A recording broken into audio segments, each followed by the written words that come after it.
India और Russia की रक्षा साझेदारी अब एक नए मुकाम पर पहुंच सकती है।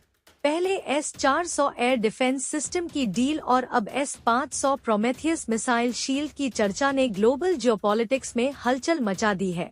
लेकिन सवाल ये है, क्या इस डील के चलते इंडिया को यूएस के कात्सा सैंक्शंस का सामना करना पड़ेगा?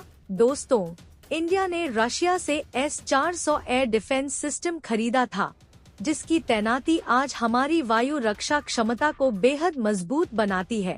अब चर्चा है कि इंडिया रशिया के सबसे advanced air defence system S-500 Prometheus में दिलचस्पी दिखा रहा है।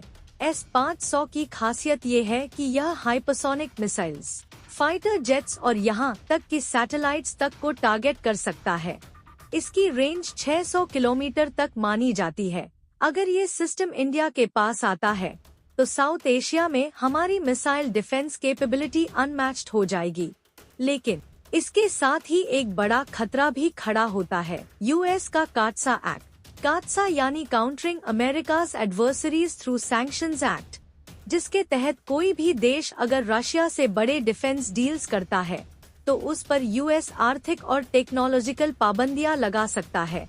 टर्की को जब S-400 मिला, तो यूएस ने F-35 फाइटर जेट प्रोग्राम से बाहर कर दिया।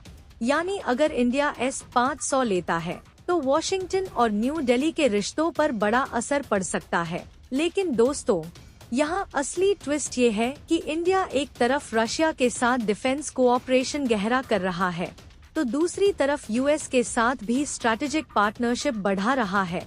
Quad alliance, Indo Pacific strategy और डिफेंस टेक शेयरिंग, ये सब इंडिया और यूएस को करीब ला रहे हैं। तो क्या इंडिया इतनी बड़ी रिस्क उठाएगा कि यूएस नाराज हो जाए, या इंडिया अपनी स्ट्रैटेजिक ऑटोनॉमी बरकरार रखकर दोनों तरफ से फायदा उठाएगा?